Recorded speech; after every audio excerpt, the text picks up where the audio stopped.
Good afternoon. I welcome you to the Real Word episode 20.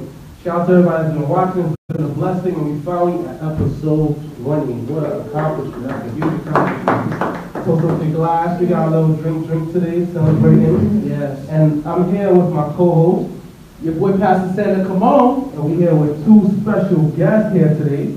Hi, my name is Adele. How you guys doing? I'm George. I'm here with my sister Adele and my homeboy George from Canarsie. So we're going to speak about a lot of different things today. And we're going to educate the people, provide education, provide some spirituality, and provide some insight and some knowledge to you guys. I think everybody that's been watching, everybody that's been supporting. Shout out to all the people that's been supporting the show. But we're going to need you to really support. Go donate to the GoFundMe or the PayPal because the rent went up. So we're going to need you guys to donate. If you like this good programming, it's not free, guys. So if you like the show, donate either $5, $10. We're not asking for hundreds of dollars, but just give, and we're going to continue to mention, we're going to continue to work. I want to basically just add to what you're basically saying. I want to let you guys know that we're going to be doing a lot of community service initiatives, and we need contribution, we need participation to make these happen. Like I said, we're sacrificing a lot to make sure that this program has been a blessing to you, has been touching you, and we need you to help and get involved. Because let me tell you something, one person can't do everything. With everybody, we can do something. Facts. And I'm going to let George tell you a little bit about what he does, because I know George deals with a lot of finance, retirements, IRAs, stuff like that. I know you're eager to talk to the people about that. So tell them a little bit about what you do. Oh yeah, of course. So my name is George Apisiga. I'm a financial coach down in the Wall Street area. Whoa. Right? What I do is I educate people on how money works, right? How you can actually maximize what you currently have on a day-to-day or monthly and, take yourself to the next level financially, right? And I show you how you can actually turn it into income, things of that nature. You get me? Yeah, good. Right? So, any questions you guys have, you guys can reach out to me. Right, my number is 718-483-6913. Right, I'm here to help. I'm here to educate. I'm here to make sure that our communities are growing. Right, we make up 12% of the population in this country, and we spend a lot of money, but not in our own community. Right, they're asking, or they're telling you that they have some initiatives coming up which require your help. So it only makes sense as a community that we support each other. Right? So come out and make sure you support their events. So, first question, why do you think it's so crucial for us to support one another? Why do you think it's very crucial for us to do that as a people? As a people, we've been divided for so long that when it comes to supporting each other, we just don't do it. And if we do, we have a bad experience, we stop. You gotta remember that we're people who are building businesses, the people who are building ourselves and rebuilding ourselves as a people, and we need to support each other, help each other grow. Yeah. Obviously, you don't know everything that you need to know about business right now, but you will get there at one point in time in your life. Your brother, things that they said that the owners of this are far away, so I'm going to use my mic instead. All right, bro. Testing 1, 2, 3. All right. So, again, like I was saying, we need to support each other and help each other grow. Businesses is something that we've been doing in this country for a long time, right? We have to support each other. These businesses that we're doing are new, right? This show is new, and it's going to take money in order for them to grow. But if you guys don't know how the money game works, how are you going to support anybody else? You're busy struggling every single day, right? The other day I wrote a post on my own personal Facebook page that says people will use their struggles as an excuse to keep on struggling. And it's true, right? We don't support each other because we're going through some hard times ourselves, right? And we feel like if I support the next guy, then I'm not going to have enough for myself. But if you support the next guy is going to support you in return because that's his mission. Investing in yourself and you're investing in someone else. It's like investing in yourself and you invest in your own community. Correct. You build your community so that it builds you back and it pays you back, right? We look at these other communities, we look at the Asian communities and the Jewish communities and things of that nature. Their money doesn't leave that community for a whole year. Imagine the same dollar circulating in the same community for a whole year before it leaves. But black people, we don't do that. We go to the first Asian store that we find because, they're going to take care of us right away. Right? They have what we need right away. Women go to the Asian salons and the Asian hair stores to buy your stuff because they have it. But if a black person came out with the same store, the same product, you probably won't support them as much because they don't have enough of it. It takes money to make money, right? And if I don't have enough money at the beginning to support my business because the community isn't supporting me, I'm gonna fail. Right, it takes a village to raise each child, and it takes a village to raise a business. I remember the Reverend Kirkhouse talking about something similar, and he said that black people have a population that's probably the 13th or 15th richest nation in the world in regards to wealth, but the black dollar does not stay within the black community. How it goes into every other community, but it doesn't fit in the black community. He also went ahead and said that blacks don't have communities. We have neighborhoods, we don't have communities. As in, like, you see how Chinese have Chinatown, Koreans have Koreatown, Jews have communities all over, but even within the black community, the stores are not black owned and the businesses are not black owned. So it might be a black neighborhood, but it's not a black community. As in, like, the pharmacy is not black owned, the corner store is not black owned, the laundromat, the beauty supply stores, like, it's like the Asians, the Koreans, the Arabs, and everyone else has a stake within, like, it's like all these other races have their hands in our pocket. Yeah. Correct, and they do it so that, they do it as fast as possible because they know black people love to spend money. Black people get $1 and they spend $2, right? So they open up a Chinese restaurant in the neighborhood, who's gonna go there? All the black people. They open up a liquor store, who's gonna go there? All the black people, but no black person owns these businesses, right? The other day I was having a conversation with a friend of mine, somebody I just met, but I made him a friend. And we were talking about dry cleaning. Obviously, I wear a lot of suits. And I was like, I've been in many different neighborhoods, but I've only seen maybe 1 or 2 black dry cleaners. Yeah. Why is that? Every dry cleaner we go to is Chinese owned in black communities, right? It's important that we start coming out or start promoting these businesses for ourselves, right? Start taking power back into our own community, taking power back into our own lives, right? Your community is supposed to support you. How do you suggest that we take that power back? Because I mean, I look around my neighborhood and I'm like, I would like to own a store. I'd like to know how I could purchase that building that looks like it's not doing anything there.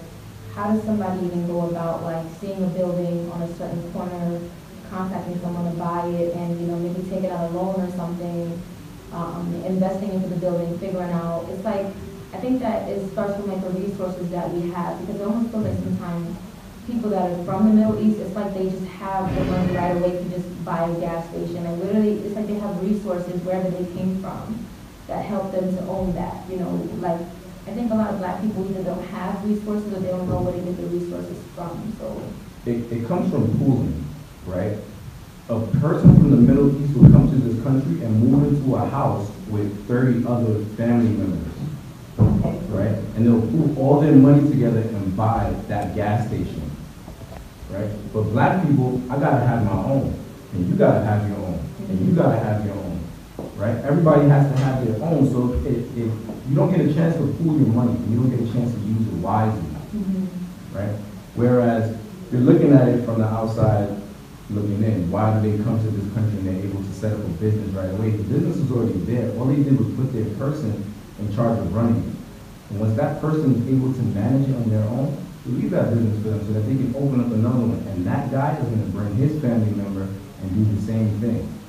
Where in our communities, we don't do that. We don't support each other. It goes back to supporting each other, right? If I ask for cars for help, he's going to help me out because at the end of the day, I'm going to have some type of return for him later on. And then when we pool our resources, we're able to help our communities grow.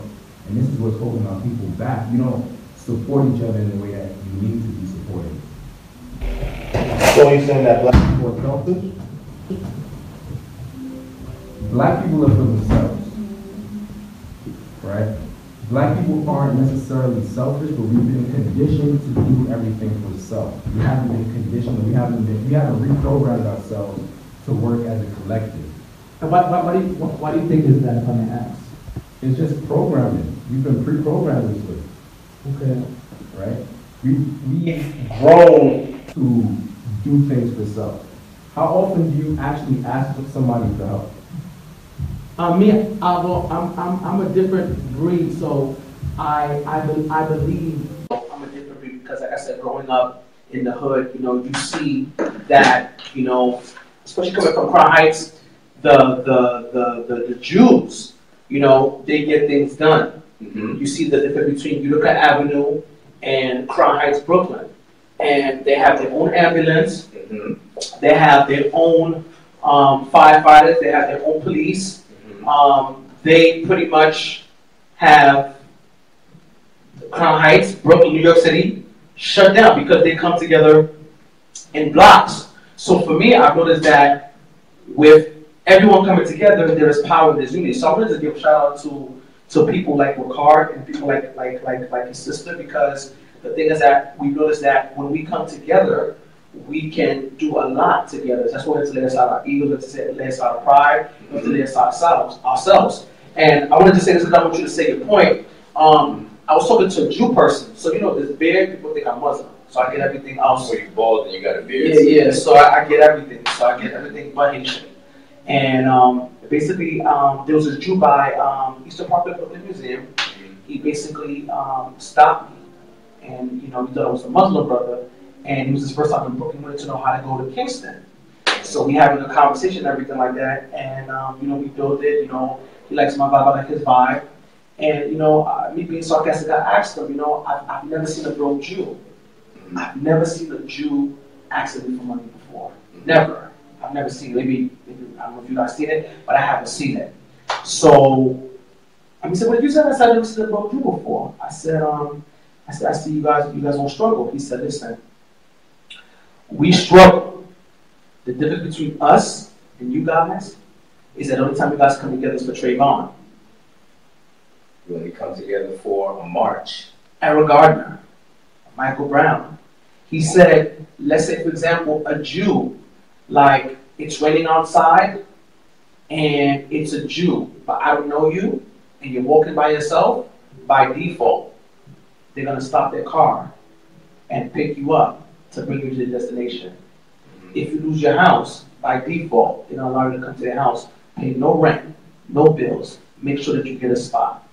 So they're all about rotating their money any 7 times. So that's why I respect my brother Ricard and his sister, because we are on that timing. I feel that once we come together, we lay aside ourselves, we can make things happen. So that's what we have to lay aside our egos and our pride. And like, listen, what he's good at, okay, I'm not good at that. And that's okay. You see what I'm saying? And what he's not good at, but I'm good at, that's okay. You know what I'm saying? And I feel that if we function like that, we'll go further. There's a similar story in the Bible. I think all you guys know the story of the Good Samaritan. And it said that basically the Samaritan, he saw a man laying on the side of the road. Basically, 2 people who were similar to him left him laying there. And it was the Samaritan, the one that they cursed, the one that they disliked, was the one that put him on the donkey and helped him to get to where he had to be to receive, I guess, medical attention. And it's like similar to us.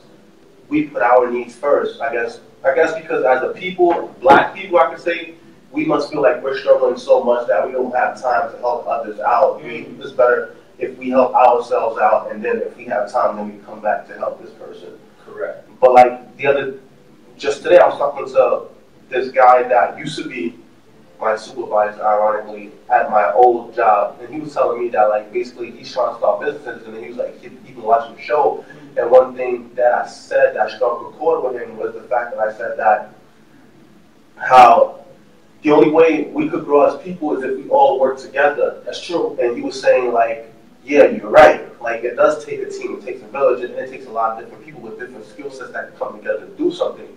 Like you're talking about with the Hasidic Jews, like, each one of them have different skill sets, but even then, like, they know how to work the system too, and they do it well. They do it as in, like, for example, like, they get married within synagogues. As a marriage in a synagogue is not recognized by the state. Therefore, within their religion, they're married, but legally within America, they're not married, so they can still collect public assistance. So if they have a whole group of people collecting public assistance, the same people, say for example, the wife could be collecting public assistance and the husband could own the building. So it's like stuff like that, you know, and then they have 4, 5, 6, 7 kids, they don't use birth control, so they get all the public assistance, cash and food stamps, they open up a store, use the food stamps, you know, it's different things that they could do. But it's like, we as people, as black people, we're too busy fighting each other in order to work together, and it's causing division.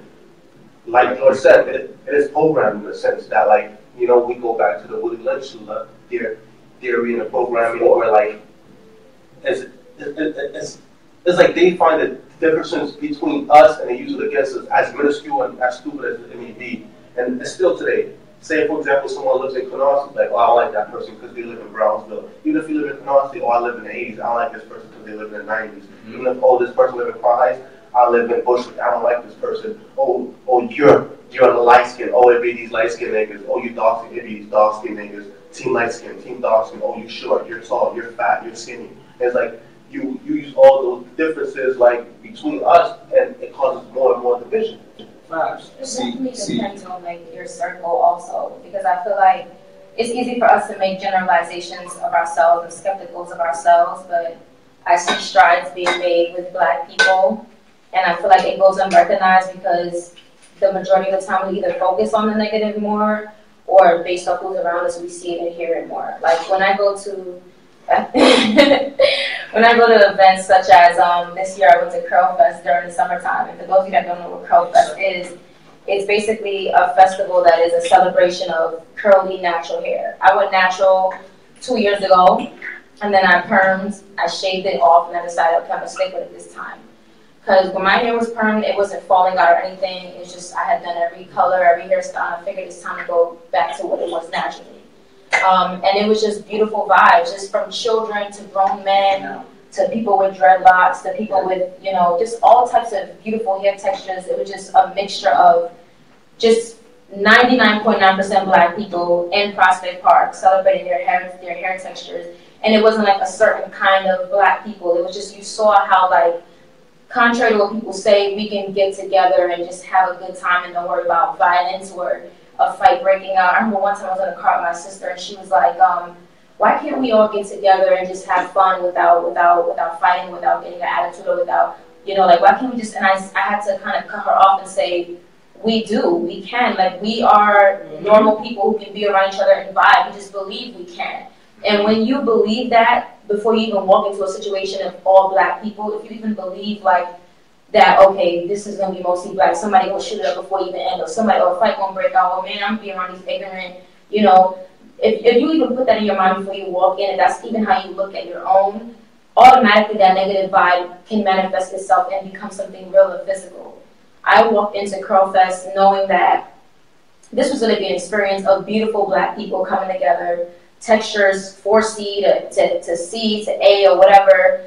If you're biracial, if you're mixed, or if you're just 100% black, I knew that it was going to be good vibe, and that's exactly what it was. So I experienced a different energy because I walk in, I love black people. Like, no matter what I've been taught to know, I feel like they portray us in a way that we even are wary of ourselves. Like, I was telling my friend the other day when I was in the park with her, I said, imagine if we got to tell the world who we were before anybody white wrote the story for us, because they're the ones controlling our image, because they're the ones, when we're in a magazine, when we're on TV, when we're in roles, when we're in a movie, they write the script, they write the role, and they write our story. They write how we're portrayed to the world. If we could tell the world who we were, if we could tell ourselves who we were before they got to tell us who we were, we would be totally different people. So I don't like letting anybody write my story for me. I don't like anybody writing a story for my black men or for my black women. I'm very protective over my race, because even when we talk about each other, you hear the effects of us seeing ourselves in that light and what is done to us. And yes, sometimes the behaviors are real, but I feel like it's because we saw it first, we believed that we were that, and then we became that. Facts. Correct. Yo, listen, let me tell you, and that's, yo, even to add to what you're saying, that's why, for me, and I can speak for me, and I can speak for Ricard, I noticed that, for example, I do business with my friend, my best friend. And they're like, how is it possible to do business with your best friend? And there's no problems. Because at the end of the day, the money's out there. We all can eat. You see what I'm saying? Like, what is the purpose of basically being a millionaire? Okay, you're a millionaire, I get the point. Make 10 billionaires. You feel me? Okay, you drive a Benz. All right, get 10, 15 Benz. Well, Ricard about to get a Benz too. Don't worry about that. We're gonna make that happen. And the sister. But the thing is that, like I said, there's power, there's strength in unity, you know what I'm saying? And I think if we realize that we're kings and we're queens, we will stop acting like peasants. You see what I'm saying? Because we are royalty. You see what I'm saying? You see, it's an amazing thing that you feel that way. But imagine how many people out there. Oh, bro. Don't feel Yo, Jay-Z was talking about that. And it's a powerful thing. Jay-Z was talking about that. You see, feelings are a powerful thing. Yeah. Right? And as long as a person doesn't feel that they are this individual, they're going to continue to stay in the same place. Facts. Right? See, I was at Curl Fest too. It was an amazing feeling. That energy was ridiculous. I saw white people were out there. They were having a good time. Right? So black people did get together and they did have a good time. But why, like you said, why can't you get together with a bunch of your best friends and make money? Let's get it. We're doing that right now. Think about it. You said earlier that the Jews, the husband might own the building and the wife may collect public assistance, right?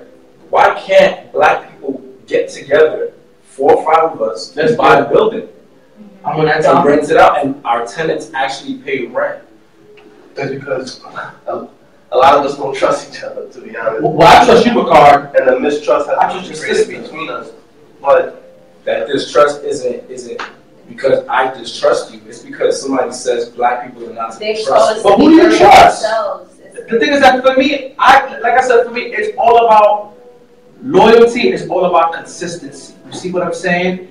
If you show me yourself when I was struggling, and you show me yourself when I'm going through it, I'm with it. You see what I'm saying? It's all about consistency. I feel like, in all honesty, there are brothers, I'm not saying it's all, I mean, of course, the majority, but I feel like there are brothers out there, unfortunately, because of the stigmatization or the image of the negativity, they buy into that negativity. You see what I'm saying? So because one person messed up doesn't mean that he's going to mess up or she's going to mess up. You know what I'm saying? Right. So, yeah. See, I'm African. I'm from a village. And in this village, people work together. We make sure that we all eat, right? We make sure that we all have, water. We make sure that we all can survive. But then you come here, and then everybody's for self. That's dangerous.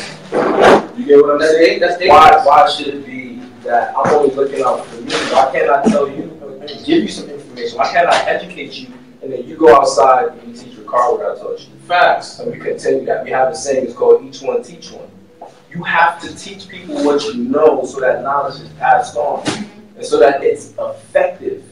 Because if it stops with you, who else learns? Who else benefits from it? She's not going to know what I taught you if you don't tell her. You get what I'm saying? I get what you're and saying. She's not going to know what he knows if he doesn't tell her. And I won't know what she knows if she doesn't pass that information on. We all have to play that.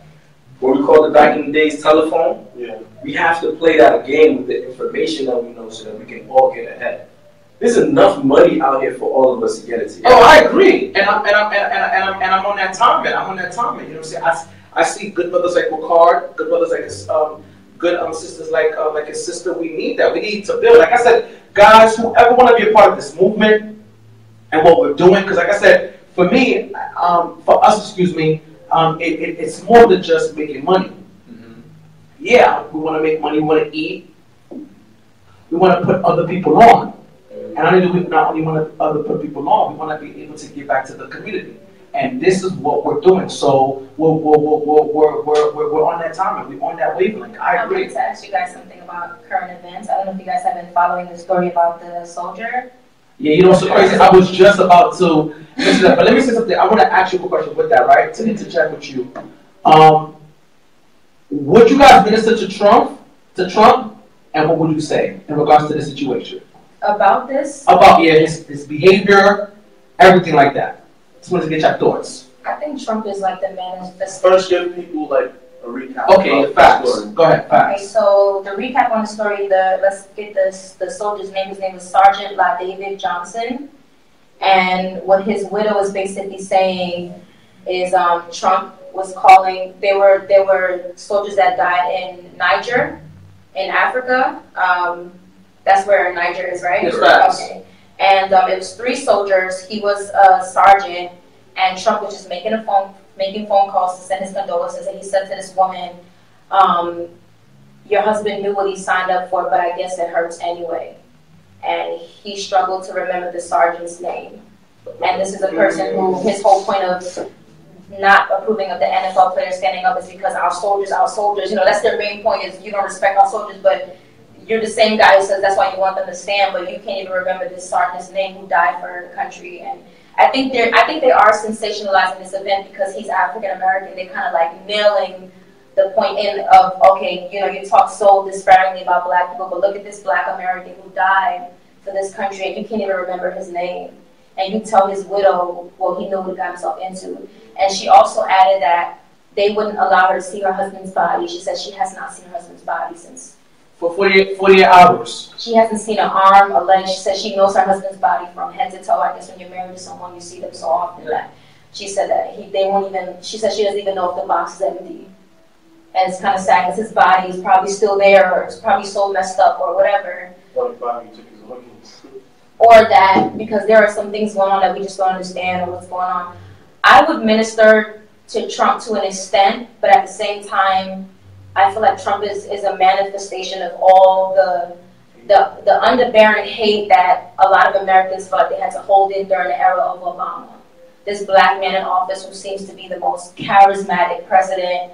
And a lot of people attribute swagger and charisma to being black, even though they try to make us feel bad about it. Some people will say, just because you're black, you got swag. Like, we can dance to any music. We come up with the latest fashion and slang and everything, you know. So just him, you know, snapping his fingers and singing out green and hanging out with Jay-Z and Beyonce. And he was the cool president, you know. You know, cooler than this other guy who was playing the saxophone. What's his name? Bill Clinton. Bill Clinton, you know. So I think a lot of white people just kind of felt like they were kind of under the radar. They couldn't yell out loud with their hate. The country was becoming too liberal, it was becoming too progressive, and we were moving too forward. And it's like, why does that make you feel like you're losing your country? Why does the progression make you feel like you're losing something? So I feel like Trump kind of fed off of that. You know, he started off with the tweets and sending out tweets about, you know, just saying things that we thought were just horrible, and then saying that he's going to build a wall against Mexicans. You know, he singled out Mexicans, he singled out black people, he singled out women. Just every group that when you think about Muslims, when you think about all the right-wing white people in the world, they hate black people, Muslims, women, you know. But, you know, when you think of all the people that they hate, Trump kind of went after those people, and that was their leader. Who's Latson? That's your people? Who's Latson? Latson? Yeah, Trinisi Latson. Treniese. Gave you shout out. Person said, right, well said, Sid, and we should acknowledge his actions to his family as a disrespect for the flag. We let too many red light violations slide. She just gave you, I don't know if he's he or she. I mean, it's a female, yeah. She just gave you a shout out and everything like that. But also shout out Gatsby as well, too. I wanted to add what you're saying, too. I believe that we need to teach Trump how, because he said he loves God. We know that God is love. But you gotta understand, bro, like I keep telling y'all, not every time people say God, they're talking about the same God that you and I believe in. I'm done. Good night. Finish. I'm finished. True. Good night. True. People have multiple definitions. Yeah, like some people got their own gods. Like that's why in the Bible they refer to God as the one true God of Abraham, the one true living God. They were specific about which God they were talking about, you know? And they said that he will bear my name.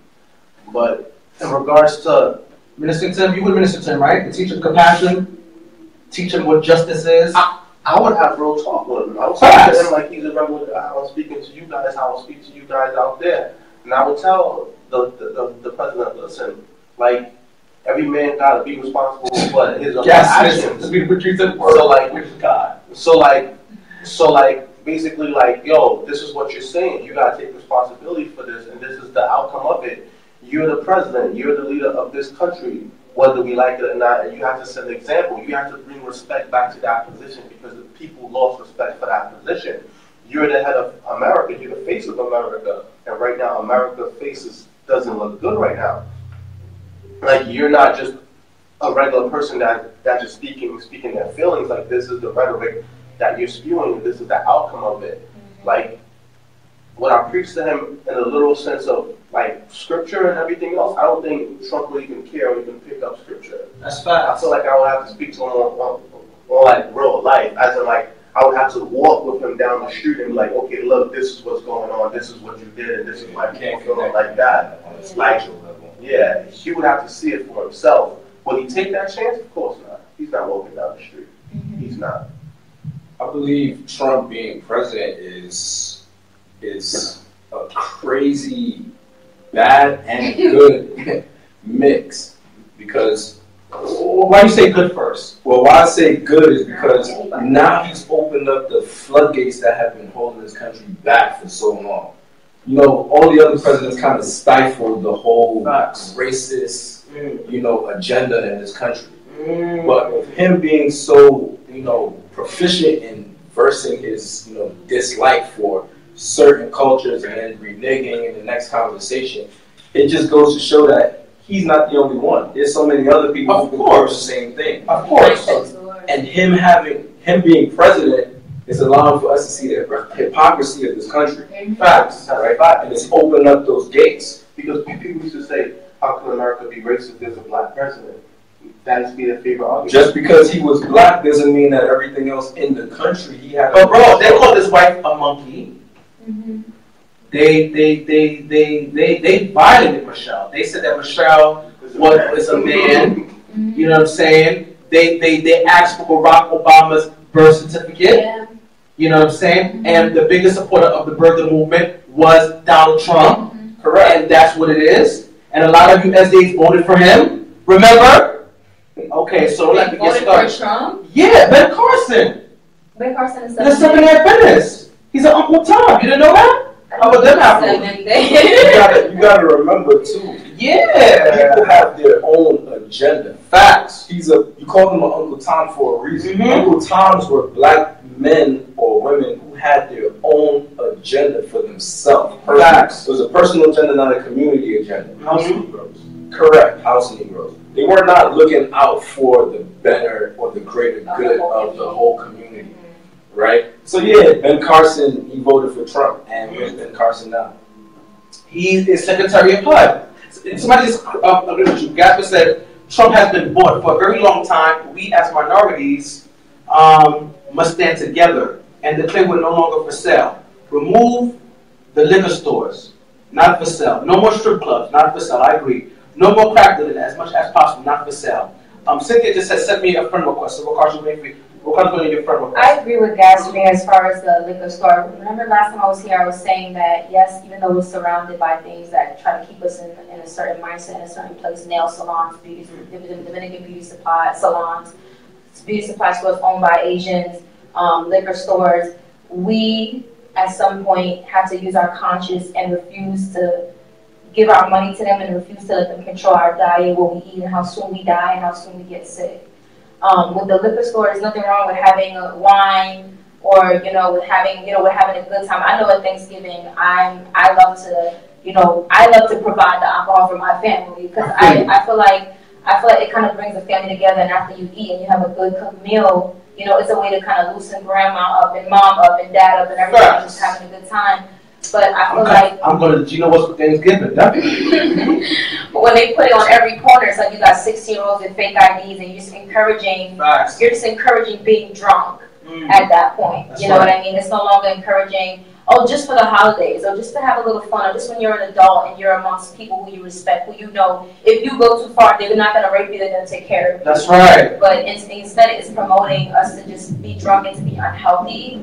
So going back to what he was saying about our communities, I think if we took our money, I'm noticing that the liquor stores are empty. I don't know if you guys are noticing. I'm noticing black people waking up. Like, wow, yeah. I don't know if you guys are noticing, but it may not be happening as fast as we wanted to. But black people are opening their eyes, and not just on Facebook, but like for real, you're seeing black men just, they might still be wearing their hoodies and their joints. That's just their style. But when you talk to them, they're on a whole different plateau. So I don't know, how do you guys feel about the awakening of black people? I want to basically say this. Gatsby says, Harriet Tubman said again, I freed over 1,000 slaves and could have freed more if they only knew they were slaves. That's the truth. Correct. And Trinice Latson says, this is, I think it's to, Trinice. I'm so sorry, forgive me, my dear. She said, I think I saw one of your previous videos for card, and now somehow we're friends. The real benefit of Trump is his exposure of how much we really haven't progressed as a nation. His election reveals the heart of this nation. Correct. His presidency shows exactly what this country is. And how this country feels. How this country feels, not only about black people, but about itself. About anybody who's not white. Right? Look at Puerto Rico. Are they part of the U.S.? Yeah. Puerto Rico is part of the U.S., but it's treated like it's in country. Yeah. Cousin or something. And instead I had to take rappers like, Jay-Z and Fat G, DJ Khaled, you know what I'm saying, to actually go out there to actually help the people. Can I just say something? You're going, of course. Okay, good. Do your thing. They only wanted Puerto Rico because Puerto Rico was beautiful and an island and it was hot. They didn't love the people. It's just like any other beautiful island, Barbados, Trinidad, Cape Coast. They don't love the people there. They just love that it's a beautiful island. They love basically they love our culture, but they don't love us. So they always gonna want to be where the palm trees are at, because that's where we're from. We're from hot climate places. That's why when we're here, we get sick or we get cold, and you see them, it's like 50-degree weather. They're outside in shorts sometimes. People who are from the mountains or who didn't come from certain hot climate places. It's like they never loved us. They never cared about us. They never loved the Puerto Ricans. It was just an asset. Wow. That's crazy. That's real. One thing I heard the other day on the radio in the morning, shout out to Ebro in the morning on Hot 97. Ebro basically said that there's 500 people a day leaving Puerto Rico. Like hundreds of people every day leaving Puerto Rico. And he said that probably by the end of the year, mostly all the poor people are going to be gone because they have U.S. passports and can come to America.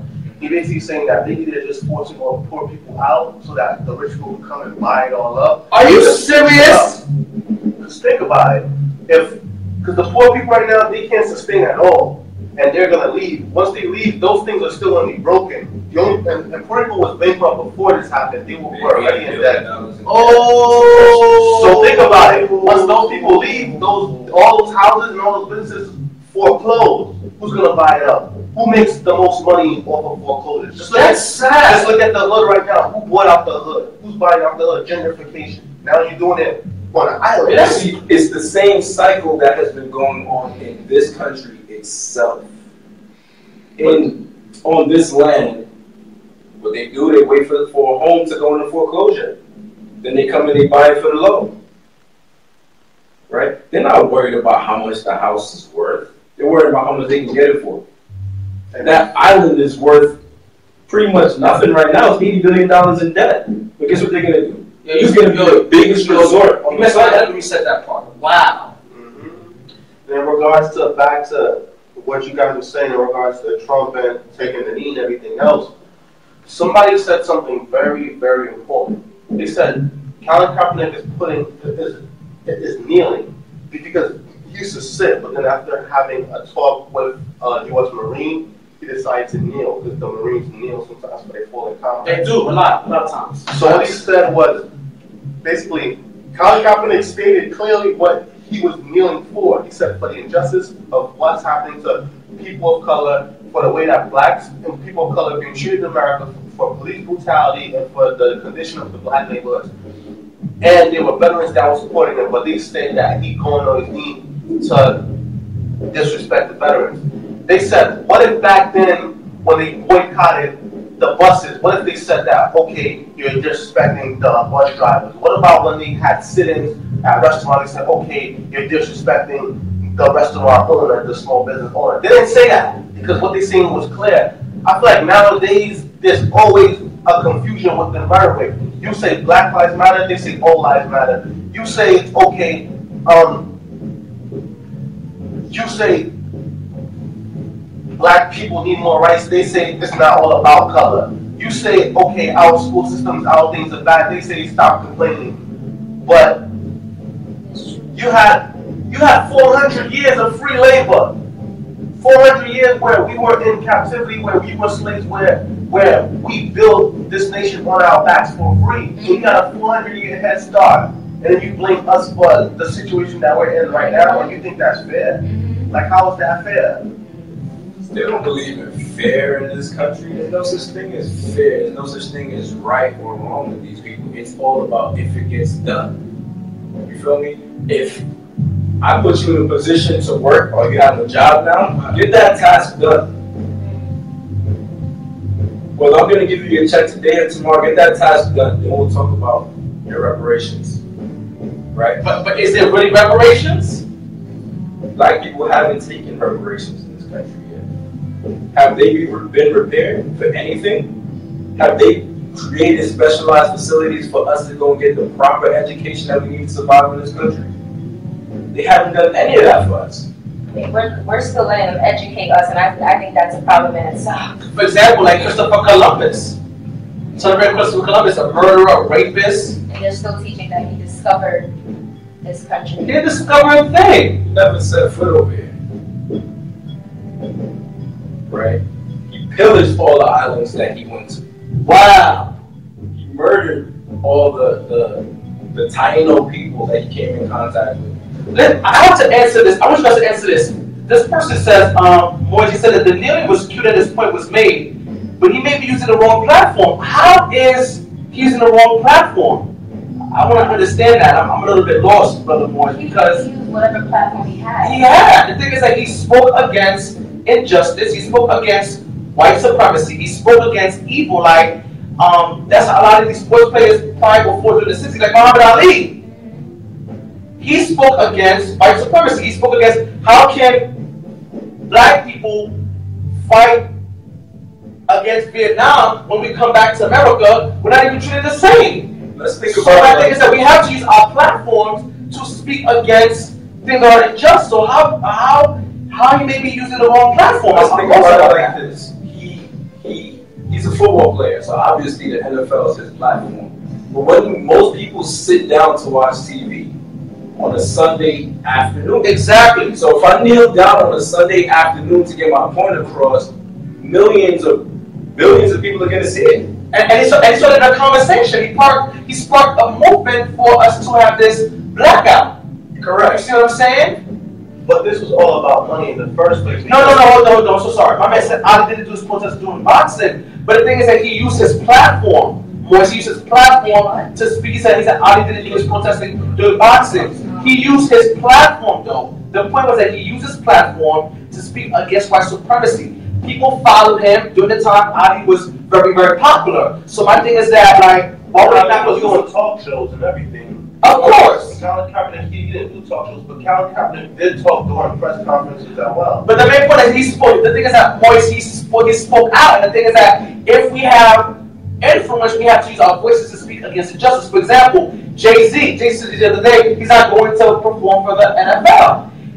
The Super Bowl, because he is against how, not to digress to the NFL players who have passed and do different things, but he used his platform to make things happen. And I think that if we have influence, we have money, we have capital, we should use our platform to speak against things that are unjust. I'm just saying. The fact of the matter is that, first of all, Muhammad Ali was a boxer. Like, where's he gonna have time to address that when, you're in the ring boxing and then you only have a couple seconds where, like, you're getting warmed up, you're touching gloves, your trainer is talking to you. It's not the same as a football field, but I feel like they're making an example. They've made an example out of Kaepernick to show the rest of athletes or just rich black people in general, stay in your place. We're paying you. We're giving you money. Like, if you hear a lot of people will say, oh, they're ungrateful because you're rich. Like, why are you so worried about these poor folks? Or why are you so worried about the people who are not on your level? It's kind of like saying, now that you have money, forget that you're black. Forget about people that look like you. Bro, boy, you said that bus strikes make sense because the issue was with the bus system. My thing is that this is what you need to understand. Like, how is Colin Kaepernick taking his knee down, you see what I'm saying, an issue? He's not an issue at all, my brother. What he did was he made a statement using his job. Exactly. So he used his job as his platform to make a statement. And I guess I meant to take that fight to where the battle is. That's where the battle is. After The battle was in the media, and that was his big outlet. Exactly. So I don't see anything wrong with that. But then look, capitalize on it. he did take it to the streets because he donated over $1 million of his own money. To the organization. Yeah, to many organizations. And this month is the last month where he fulfills that $1 million pledge. So he did take it to the quote-unquote streets as well as the media. Yeah. He lost his job. And he inspired other people to do it as well. He didn't only do it himself, he sparked a revolution. Correct. My man said that the guy was on the NFL field. Come on. Everybody's standing with the number 7. Everybody. Not that number 7, Michael Vick, because Michael Vick, you sold out. But Colin Kaepernick, he did his thing. And the battle is on the NFL field because guess what? A lot of those NFL fans are racist. They just want to see black men run around, throw around the ball, and win for them. Correct. But a lot of the fans sitting in the seats and a lot of the people that own the teams, a lot of the people who are some of the big guys in the upper levels, they are racist. And they feel like if they're paying you, whatever they're paying you ain't half of what they're getting paid when their team wins. You know what I mean? Money should never silence you. Money should never be more important to you than black people. And that's the reason why we have so many rappers and rich black people who don't stand up for us, because we're making them think that it's okay that once you get rich and once you get out, they don't got to worry about us no more. Imagine if every single rich black person outsourced and cared as much as Kaepernick did. For a person that's biracial, who was raised by a white family, he don't even got to care anymore, and he does. What are you saying now? I said black people are fans too. This is too. And bro, because black people should support. Exactly. People. I mean, it's the thing is that it's the principle, bro. It's the principle. If you have a platform, he said don't make blanket statements. My man doesn't make no blanket statements. He is clear. He uses platform as an NFL player to speak against white supremacy, to speak against injustices. There is nothing wrong whatsoever. The NFL cut him out because of the mere fact, not because of his mistakes, not because of a poor decision, but because he spoke against white supremacy. Yeah. And I'm not trying to show that those NFL players who kill people got off, who rape people that got off, my thing is who beat their wife that got off. All I'm saying is at the end of the day is there is a disconnect. When something is wrong, you gotta speak of it that is wrong. Yeah. Period. So you get nothing wrong at all. Exactly. She said that the fight with the league wasn't with the NFL. Of course not. We're not saying that. It wasn't with the NFL, but the president made it about exactly. The president made it about business. Exactly. He was like those SOBs. But remember, 13 owners gave money to Trump's campaign. Exactly. And now they're regretting it. Come on, wake up, people. Come on, people don't even understand. The NFL is just like the slave trade. They get the biggest, strongest black person. They put them on top of like a little stage. They weigh them out. They tell him how fast to run. Where is the proof he's being blackballed? Does he got a job? Why do you have a job? How come he's being blackballed to the point where he's suing the NFL in federal court? Did you know that? He's suing the NFL because, bro, everyone knows he's being blackballed. They said that there's 10 quarterbacks who statistically worse than Kaepernick that has a job that he doesn't have a job. Colin Kaepernick was a Super Bowl quarterback. He took his team to the Super Bowl. He threw for a lot of touchdowns. He had a bunch of rushing touchdowns. This quarterback has more garbage than him that has a team, and he doesn't have a job. Why? Because of what he said, not because of how he played. And let me just say, if Kaepernick has stood up for gay rights, if he has stood up for women's rights, if he has stood up for pet, dog, animal rights, this would not be an issue. But it's because of black rights. It's because he's standing up for black lives that he was blackballed the way he was. What does his winning record have to do with anything? Look, his record as a football player has nothing to do with what his standpoint is. Exactly. He used his platform to make a statement. It caught the nation's eye. They didn't like it. They fired him. They made an example of Period. It's an example of it. Period. It's the same thing like if you at your job and you make a political statement and they don't like it. They might fire you for time and attendance, but you know what they really fired you for. Exactly. Exactly. No, it's really that simple. You know, we all know why Kaepernick doesn't have a job at this point. Exactly. And the thing is that right now they're talking about, Master P is talking about in regards to, I'm going to say he wasn't fired. When they pretty much force you out of your position, you're fired. And when no one hires you, that means you're unemployed. Exactly. Well, let's move on because I know when someone is trolling. So exactly. That's facts. Wow. Let's move on. So kneeling against the flag, but it wasn't really kneeling against the flag. It's kneeling to show that we are losing this battle in the racist, talks, right? It's to bring awareness to it, it's to make sure that it's spoken about, and we can move forward as a nation. We're not moving forward together. We're moving forward in very, separate energies. We're not able to work collectively, and it's breaking the black community down. The white community is already set. The Asian community is already set. Right? The Arabic communities, they have their businesses set. The black communities are losing. We need to focus our energies on bringing ourselves together and working. I think nowadays people are gonna criticize Kaepernick, even if they're black, they're not gonna be able to relate. But years from now, Kaepernick is gonna be acclaimed as a legend and as a revolutionary person who I support Colin Kaepernick, 100%. Kaepernick sacrificed his whole career. He must have known that he was gonna face some serious backlash, and he was ready. If you go on his website, newyork.com or .org, he doesn't mention anything about being a former or current football player. He doesn't put that as his occupation. This man knew that our lives was bigger than that field, bigger than his money. I wish that every black celebrity cared about us the way Kaepernick cared about black lives.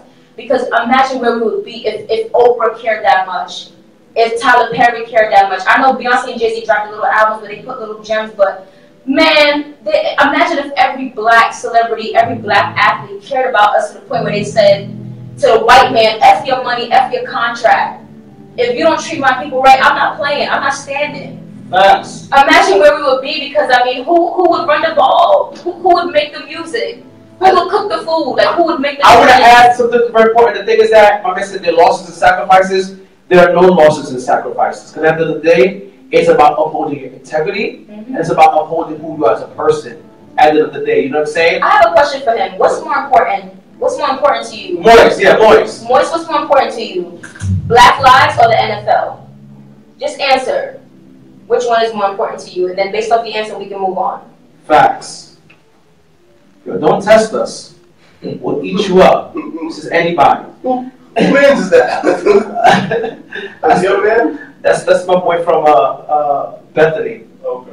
Yeah, but guys, wake up. Guys, we love you. Wake up. This is bigger than us. We have to really, really, really wake up. Unfortunately, we don't want no more house niggas. Understand? We need to start being kings and queens, man. We need to be better and really wake up and see what's going on with our people. You know what I'm saying? Because I feel like there are people, my man says lives are, of course, more important. That's never the question. But we're not talking about lives here. The thing is that we're talking about black lives.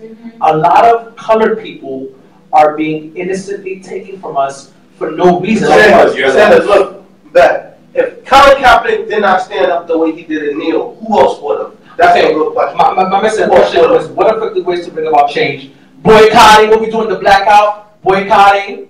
Speaking about it, starting the conversation. Getting up in the pockets is where it's at. Exactly. Starting our own NFL. Yes. Boycotting the NFL. I know I stopped watching the NFL. I stopped watching the NFL too. I haven't watched football. And I heard the Giants are doing terrible. Well, it is what it is. Facts. I wanted to ask you all a question, maybe to make the topic move along. Okay, what do you guys think? Because we're seeing a lot in modern times of men who are not yet divorced, but who are separated and already have a new girlfriend, and the girlfriend later becoming the wife, and people blaming her and saying, well, you're the reason why they broke up. I smell Kevin Hart when you said and hold on. And the woman saying, well, everybody's saying that I'm the one that wrecked the marriage, but the marriage wasn't ready, they were already separated. Do you feel like it's justifiable for a woman or for a man to be with someone who's separated? If it's justifiable for what? Do you think it's justifiable for a woman or a man to step into a relationship and be with someone if they're still married but they're separated? I don't think so. I think they should wait. I would wait. When you separate from somebody, the intention is, I'm not coming back. No, sometimes you separate to reconsole. You gotta reconcile. That's right. But you're talking about separation as in, I left my household, I left my family behind because we aren't working. My intention isn't, or most people's intention isn't that I'm going to leave so that I can think about it. My intention is I'm going to leave so that I can move forward. Sometimes they leave and they come back, and then they divorce for unreconcilable differences. That's what is unreconcilable. Because they could not reconcile their differences, so they left. But sometimes they fix their differences and come back. Sometimes they're like, oh, I miss you, baby. I can't live without you. I'm back. Leaving you was the worst part of my life. See, when they get back together. In regards to her question, it was the person moved on with another person. They sometimes you can say they cheated, but they were separated, so they moved on to another individual. Sometimes while they're still married, they be having side chicks, and then they end up with these side chicks. The side chick becomes the main. That's a whole different. Hold on. Let me just clarify. So, separated in this sense literally just means separated. Like you have divorced, you have separated, you have married. Separated, like he said, sometimes people are separated and they don't have the intention to get back together. But sometimes they end up doing that after feeling like, okay, they want to try again, or they love each other madly. And sometimes people get separated just as the plight during divorce. Or sometimes separated literally means we're in the process of getting the divorce, but it's not finalized yet. Correct. So separated has many, it's there for many reasons. So, I mean, I'm just asking the question of if someone is separated, if a couple is separated, somebody said something. My man said the Bible speaks to adultery on that matter. Adultery is the reason for divorce, but if you separate, you're still married. Exactly. You finally said something right, boy. Exactly, my king. Even though you separated, you're just separated. Exactly what it means. But separated is not divorce. Like I could just separate myself to get my mind. And sometimes, like you be getting on the woman's nerve, or the woman be getting on your nerves. Like, yo, I need my space. I'm out. But sometimes the one be like, oh, get out of my house. I spoke to a lady cop about this. She said sometimes people react because of the heat of the moment and emotions. Like, say, for example, somebody called the cops on their husband or wife. The cops have to record that. But most of the time when they call the cops on their husband or wife, they're the same ones that come and bail them back out. Because it's based on emotion and feelings. So, like, sometimes you could be separated, but you still got love for the person. You could be separated and then you go have sex with somebody else. But not to say, sometimes it be someone that was there the whole time that you were just talking to, like, and that person might pull you away from your husband or wife. That's. And then once you separated, you end up having. I was cheating that person. I was cheating the whole time. I had intentions, wrong intentions. It's not like she and I were having issues, and I decided, you know what, I'm just gonna leave, and then. But sometimes people use the issues as a reason to go cheat, even if they're still married. They're like, oh, my man was acting up, or she wasn't acting right, so I had to get me a little shot, or he wasn't acting right. So that's what makes it tricky, because your relationship has to be strong in order for me to be with you. Our relationship has to be strong in order for me to be with you. I'm not going to be flippy-floppy between another chick if I have one right here. Women are hard enough to deal with one-on-one. Now I'm going to bring two and have a side piece. I have a question for you guys, bandwagon off what you just said. Do you feel that I could love you and still have something on the side if I'm married to you? You don't love me. You don't fully love me. You don't fully love me. Okay, vice versa. Man or woman, woman or man. Vice versa. Same thing. Why? Because at the end of the day, if you love me, I will be a priority. Why it gotta be a side chick? Why it gotta be a side guy? What I'm giving you is not enough? This source that God blessed me with, is that enough for you? Come on, yo. You say side, you mean I don't know about this person. You don't know about this person. Yeah, it's not an open marriage where like we're aware, but like, because I heard somebody say one time to me, like, that he believes that he can love a woman, he can love someone and still feel like he want to have something on the side. Yo, that's the devil. The devil is a liar. No. That's, if you can't disclose that to your woman or the person that you're with, then you don't fully love them. No, facts. You fully love that person. And the thing is that you gotta choose. It's either me or it's either her. My man said, don't read out loud. You're beautiful. Don't read out loud. What? I'm gonna read out loud. You beautiful black girl are doing a great work, but be careful of just people's opinions. Always consider all sides. Don't be caught up in just the way you see things. Now listen, my man. We're coming from different perspectives. You see what I'm saying? My thing is that there is right and there is wrong. You see what I'm saying? And what you need to understand is simple, is what Colin is doing right now, there is nothing wrong with what he's doing. Everything he's doing is right. You see what I'm saying? So there is right and there is wrong. And this is called the real world. The real world. So we're real and it's the word. And that's what it is. Ain't personal, it's business. Continue, I'm sorry. I think honestly, like, I keep it real, man. I think honestly, like, when you're in a relationship, especially a marriage, if you have something on the side, then you probably don't respect your marriage. And I think if you're in a relationship, if you choose to be in a serious relationship where you're trying to be in a monogamous relationship, I love you, boys. And you still have someone on the side, then obviously you don't respect that relationship. If the person you with does not fully fulfill you, then just walk away. But don't linger on to one person for security and then have another person on the side for like lust and enjoyment. That's not fair. Plus, there's a lot of different things. There's pregnancy, there's STDs, there's a lot of things that go into that. Facts. And I think that like if you have a side, then you're just playing the middle. I think facts. I think sometimes people settle for other people that don't fully fulfill them, and so they have to get one thing from one person, another thing from someone else. Why can't you just leave that one person and find someone that fully fulfills you? Facts. I think that'll be better for you. I think that whole side chick and side dude stuff, like, it gets mixy.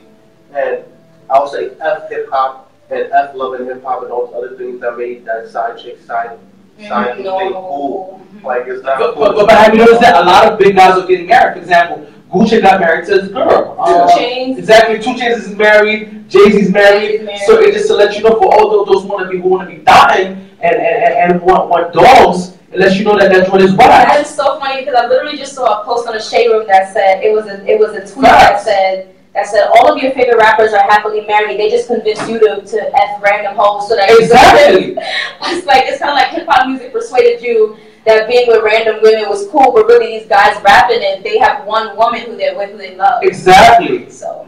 But it's always been that way. Most rappers don't live what they rap. Like 50 Cent, Akon, Jay-Z, and all them, they talk about drinking and smoking weed. 50 don't even smoke weed. Or drink. He'll tell you, I don't smoke weed, I don't drink, but he sells liquor. He talks about smoking in the club, but he don't even smoke. He's selling you guys a lifestyle and you're buying into it. And guess who owns these companies that they're marketing to you? Like, come on.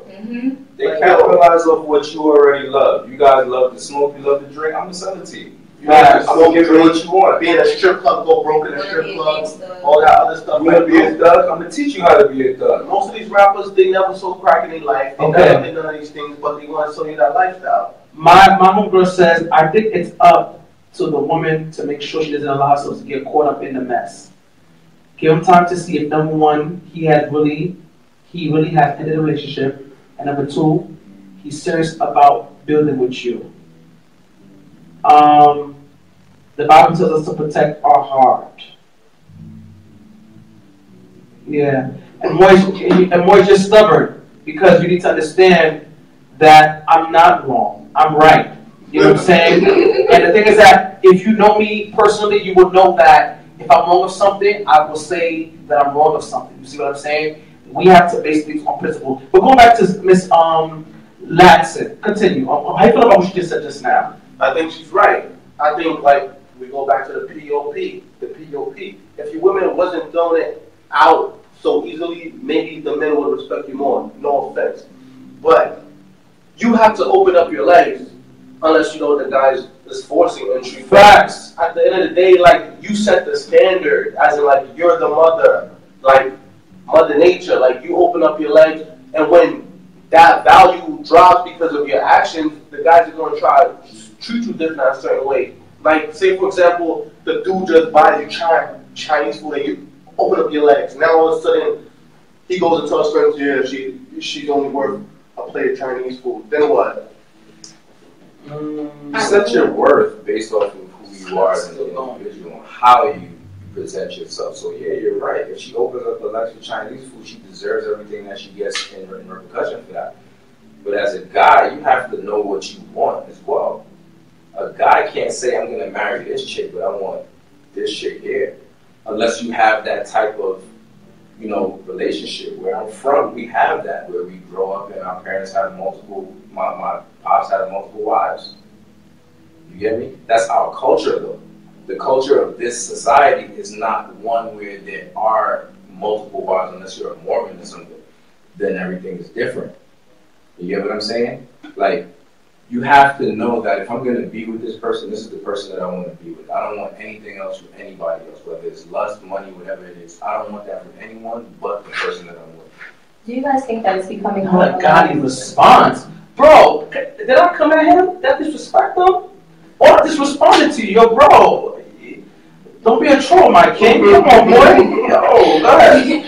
Do you guys think that it's becoming normalized for, like Rick was saying earlier, with certain hip hop cultures and certain television shows? Do you think it's becoming normalized for men, especially, to be unfaithful to the point where men are starting to believe that scientifically they are that way?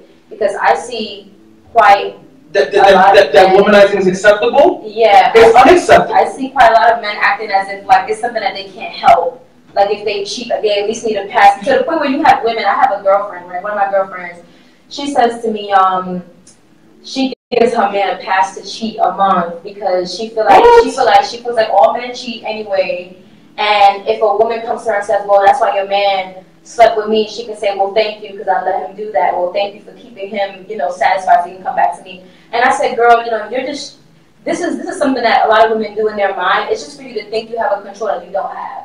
Because you're insecure, you feel like he's gonna cheat on you anyway. So you want to feel like you told him to do it, so that when he does, you feel like you already knew because you told him he could." Yo, listen, your homegirl says one such issue in our community is a lack of identity and self-esteem amongst women, and that, unfortunately, is what men prey on. Yeah, of course. A lot of guys look for girls that have daddy issues, like, oh, she didn't grow up with a daddy, maybe I could trick her.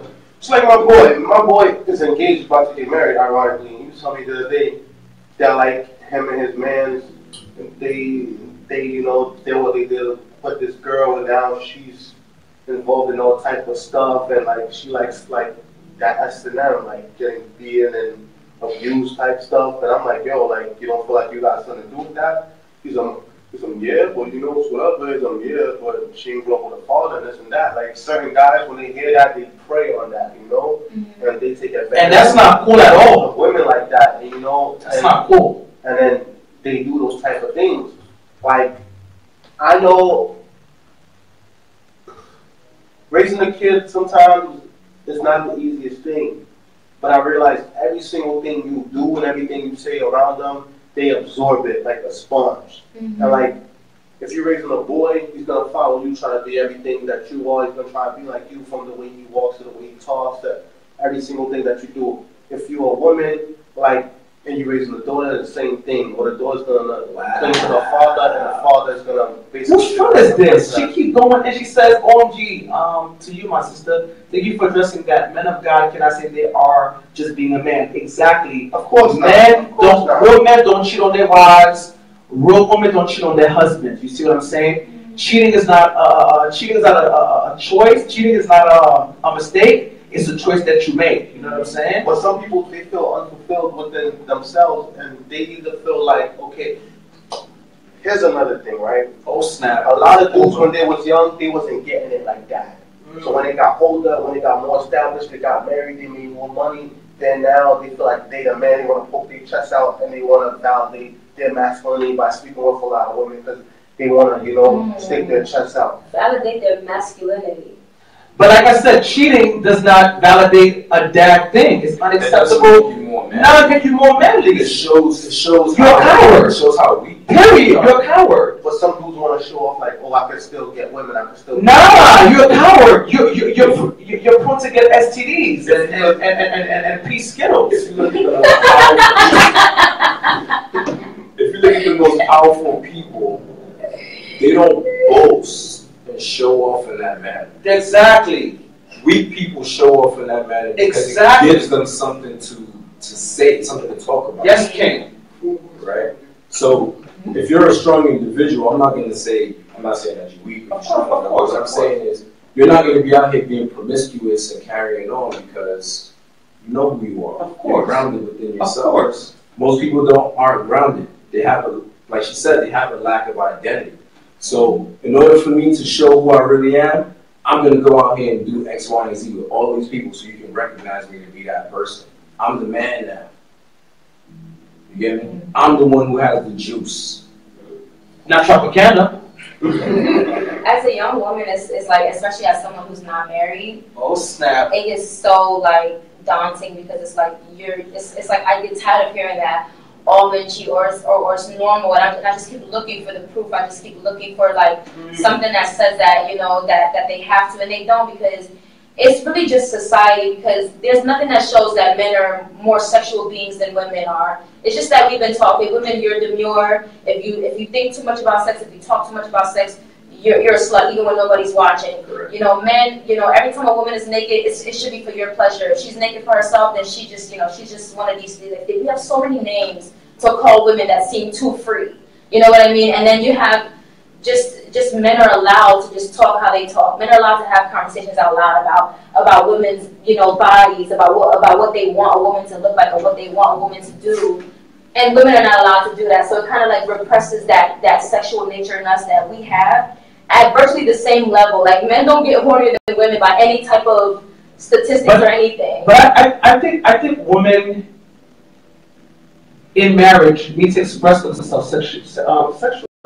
What turns them off, what makes them happy, what makes them giddy. Yeah, but through life, it's kind of like we're repressed of that. So it's kind of hard. It kind of takes a man to make it okay, you know what I mean, to create the environment. Okay, somebody said two things. I want to give a shout out to AJ.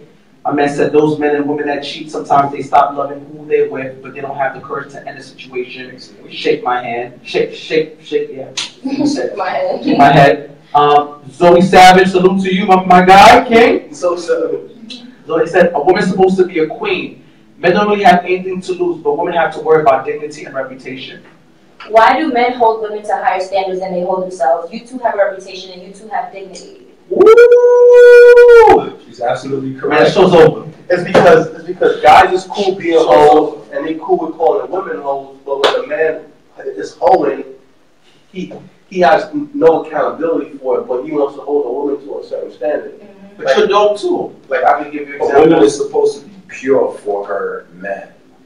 I can give you an example of myself. Like, when I was younger, I had a lot of women, but since I've been with my wife, I haven't cheated yet. And we're going on 3 years. Amazing. So it's possible. It is possible. So it's not impossible. It's possible, and the way Opal's face be looking at those sisters, she's really about to stop about The thing is, most people they don't have integrity. They kind of kick their word around like it's a football. You know what I'm saying? Mm-hmm. So you being somebody who made the commitment to your wife before God to stay with her and to be faithful to her, you don't have the intention to cheat. And I believe you're the type of person that before you cheat, you divorce him. You get what I'm saying? Most people don't, like somebody said, they don't have the courage to leave. Weak people don't have the courage to make decisions to move forward. They kind of stay within the same parameter, but they do everything outside of it so that they can still get what they want.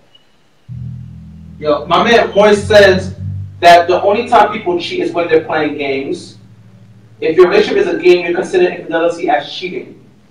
We all fall short according to the Bible. What do you do next? It will define your faith in your view. What do you think about that? He said the only time people cheat is when they're playing games. If your relationship is a game, you consider infidelity as cheating. We all fall short according to the Bible, but what do you do next? But what do you do next? But what you do next is what defines your faith in your faith. What do you think about that? Some people, they could go through an affair where, like, one of the people cheated and they could forgive the people, and then they could stay together, they'll work through it, and they'll forgive, and they'll work through it. Some people, they can't. Like, some people, they'll go through that whole situation, they'll break up, and they'll never come back again. It depends on the person. Everyone's heart is different. You can't have one set of rules for every single person, because everybody's different. Some people can forgive, some people can't. But I think that's what nobody just said. Do you agree? Everybody said that the only time people cheat is when they're playing games.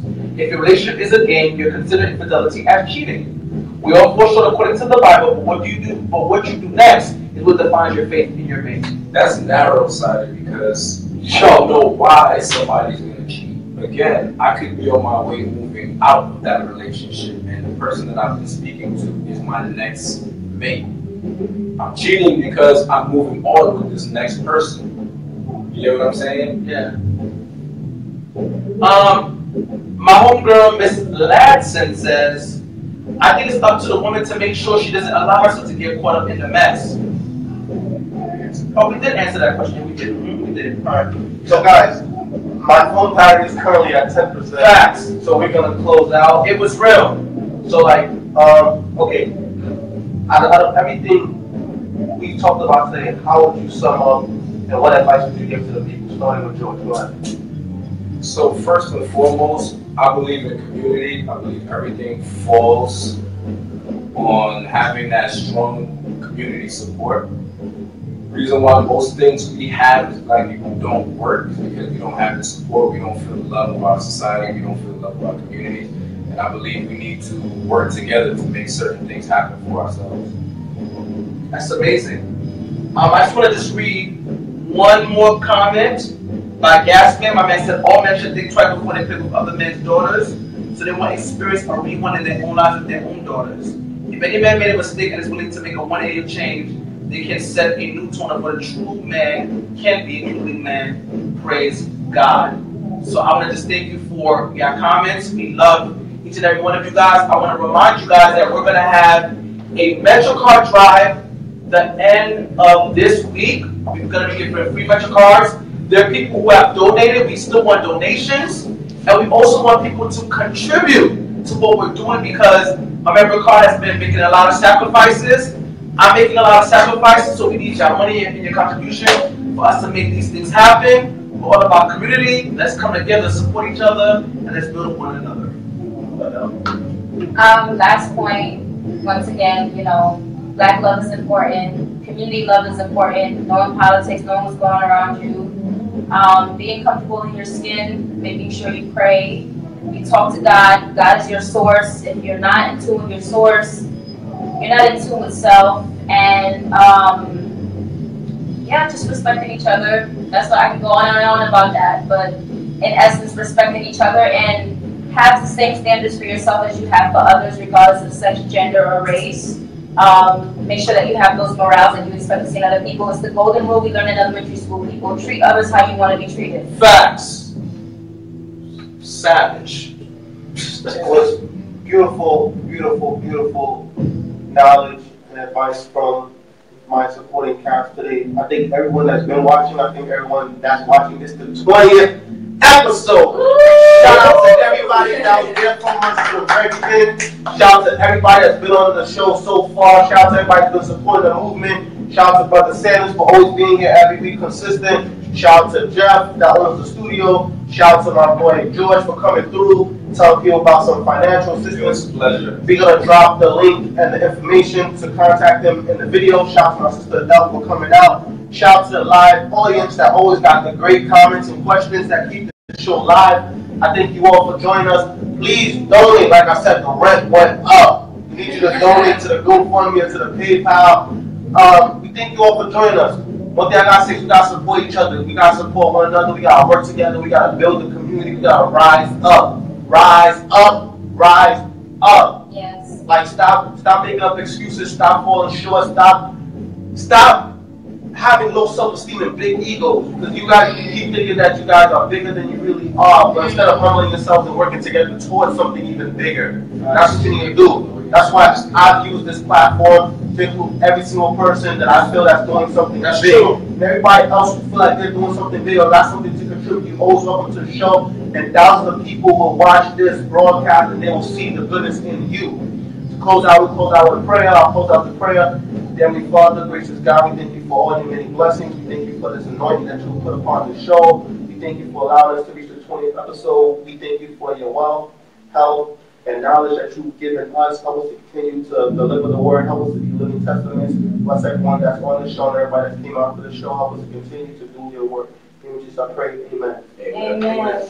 Again, shout out to everybody that's been coming. Shout out to everybody that's been supporting. Anyone that wants to come on the show, just holler at me, come on the show. Holler at Brother Sanders, donate to the GoFundMe, $5, $10, $20.